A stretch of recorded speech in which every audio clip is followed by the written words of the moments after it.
Today guys, it's all about heritage. Most of you have commented on most of my videos saying no, please look at heritage, and stuff. Thank you guys for the comments. I'm seeing the comments. And don't forget to subscribe, like, share this video so that this video can start to gain momentum and can start to gain more views. But if you don't subscribe to this channel, it's okay again. You are not interested, that's okay again. So today it's all about heritage. We are going to be looking at a topic called constitutionalism. So we are going to define what constitutionalism is. So the word constitutionalism is from the word constitution. Okay, so constitutionalism, these are things which are being done in the society to follow what is written in the constitution. Just in short, to brief you, so we are going to first define what a constitution is, and we are going to be looking at the functions of the constitution, and we are also going to be looking at constitutionalism. Then we are going to be looking at this topic. Okay guys, I will start getting in the video, but don't forget to subscribe again. Okay, so a constitution, now to start by defining a constitution, it is a legal document, okay, which sets up basic principles on how a nation is to be governed. It is a legal document which sets up basic principles on how a nation is to be governed. For example, in Zimbabwe, there is a constitution amendment number 20 of 2013.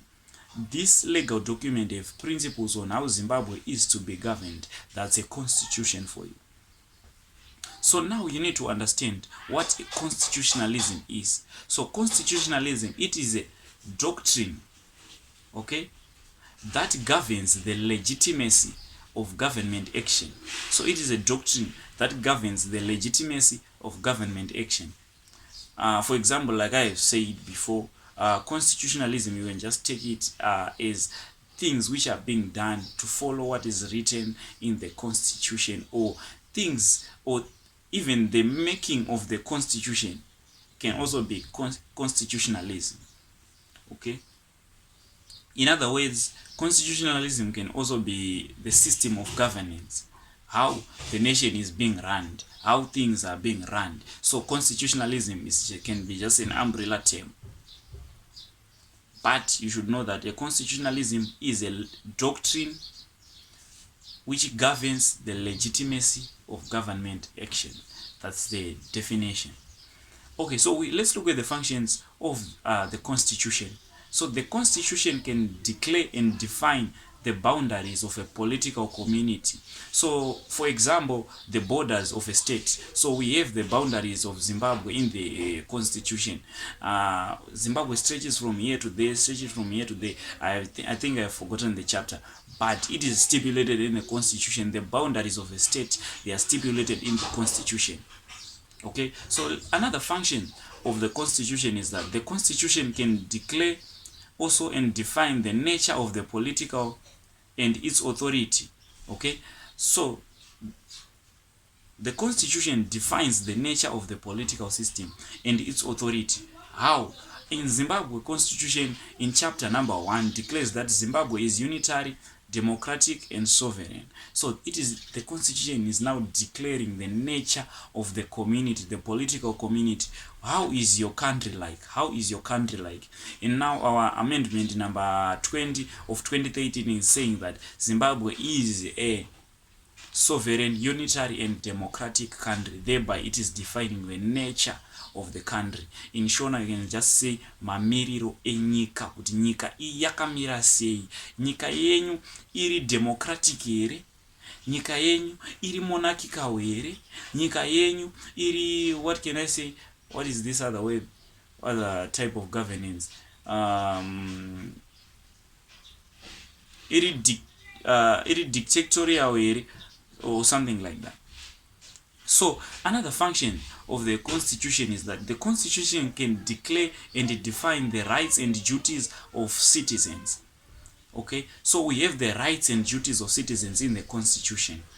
Okay, so the constitution, it declares, or it lays down the fundamental it declares the fundamental rights of individuals in the country.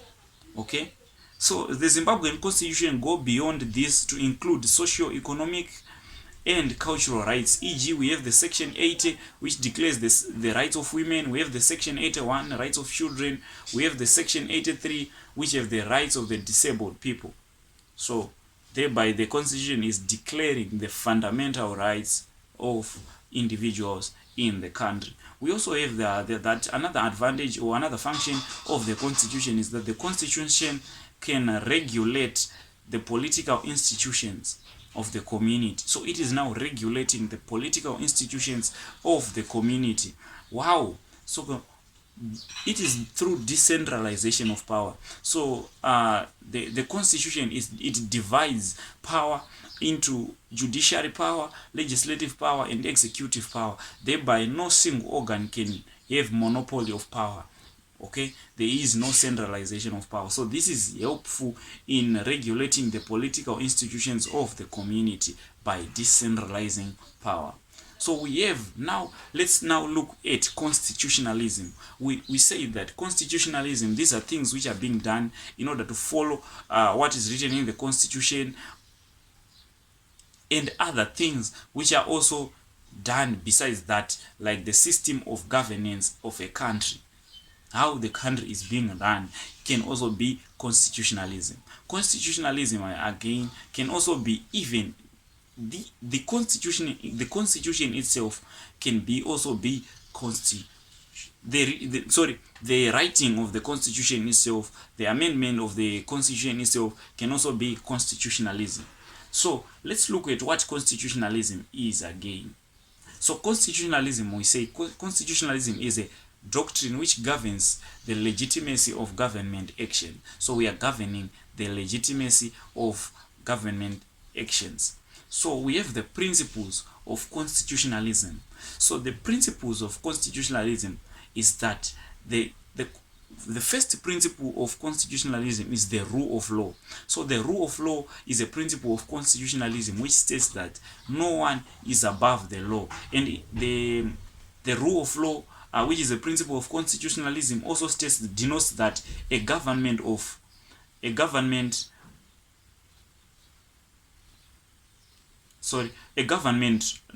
not a government of men. It says that it is not a government of men, but it is the government of the law. A government of the law, not the government of the state. That's under the rule of law. So still under the rule of law, which is a principle of the constitutionalism, we see that individuals within the state are expected to exercise their duties and responsibilities in order to avoid punishment in the society. So according to this guy who is known as Dicey, the rule of law envisages or includes the following things. So the rule of law have multiple things which it includes. For example, if a behavior is categorized as criminal, if a behavior is not categorized as a criminal offense, then no actions should be taken on that behavior. Okay. Another thing, that no person is above the law. This is a principle of the constitutionalism, which is the rule of law, which I'm explaining. So we have said that the rule of law says that denotes that no man is above the law. No action which is not a criminal offense should be punishable. We also see that no person is above the law. We see that courts, they play a role in protecting the rights of individuals. So another principle, the second principle of the rule of law is that there is separation of power.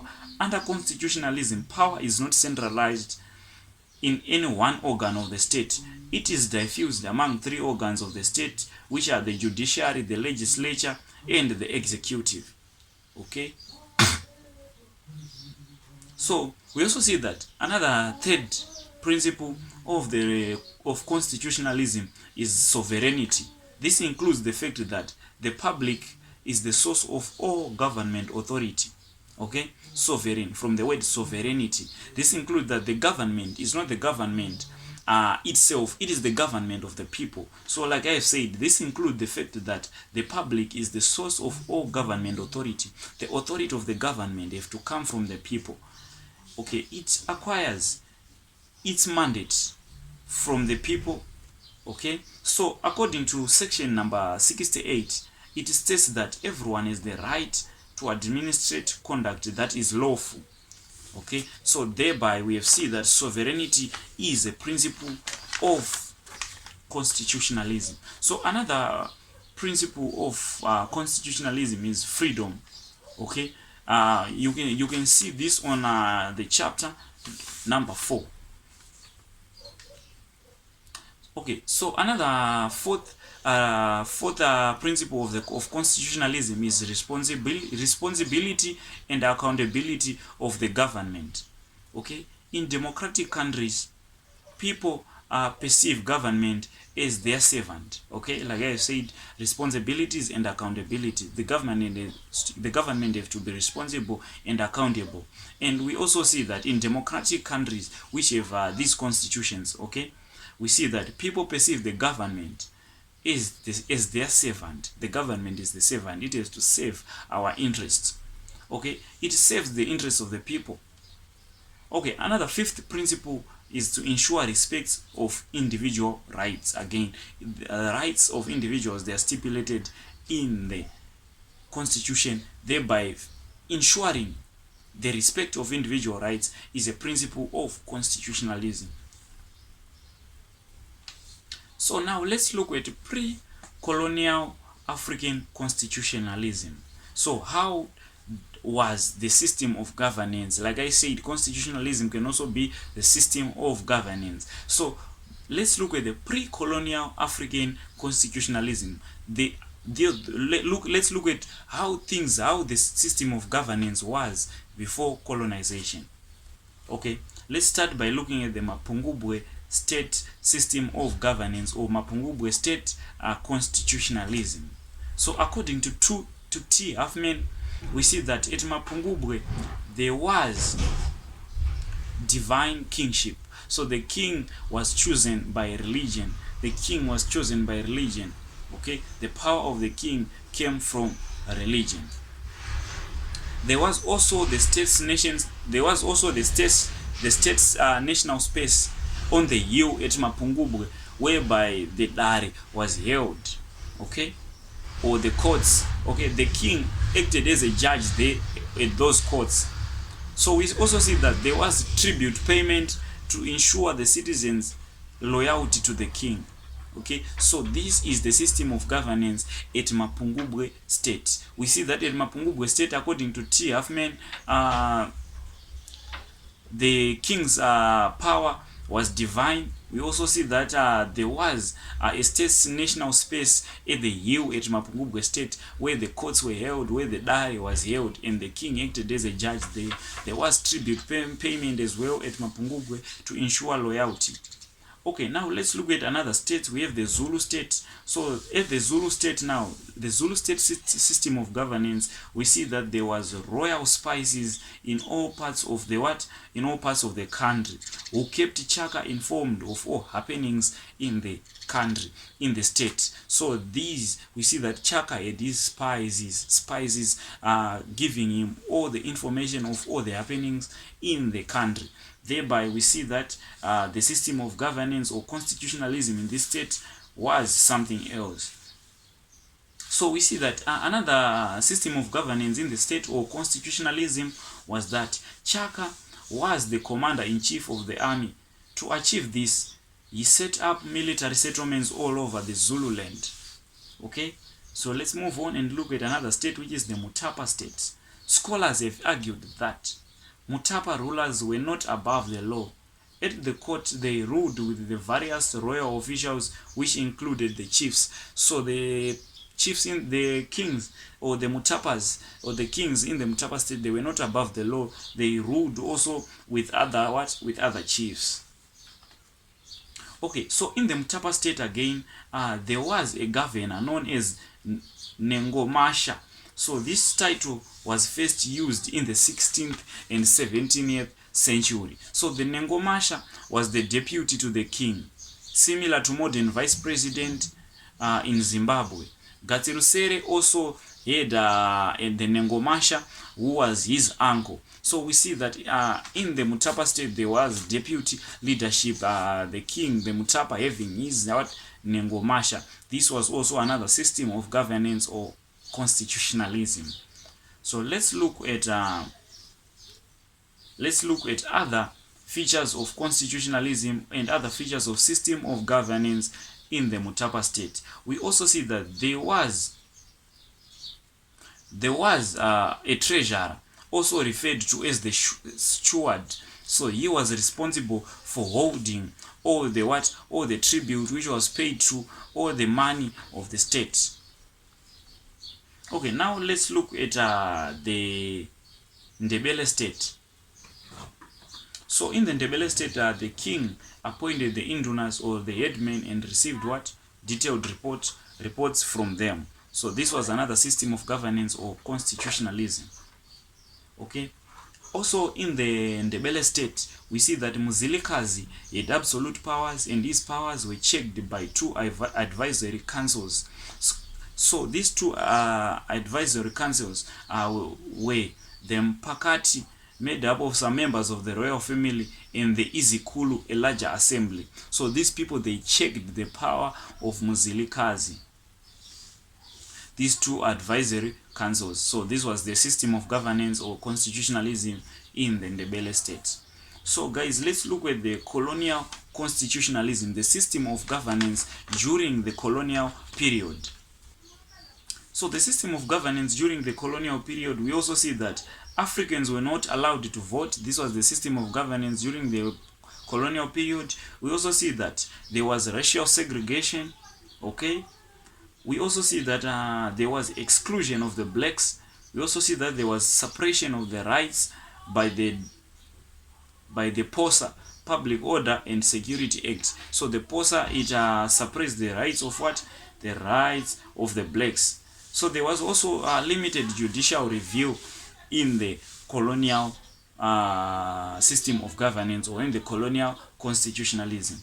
So we also have the post-colonial African constitutionalism. In the post-colonial African constitutionalism, this is now the world we are living in today as I am speaking. So in the world where we are living in today, the system of governance we have is that we have a decentralization of power, whereby the power is divided into judiciary, legislative and executive power. We also see that there is courts. We have courts. Individuals have to be tried. We also see that the president is the chief in commander of the army. What else? We see that we have the treasurer.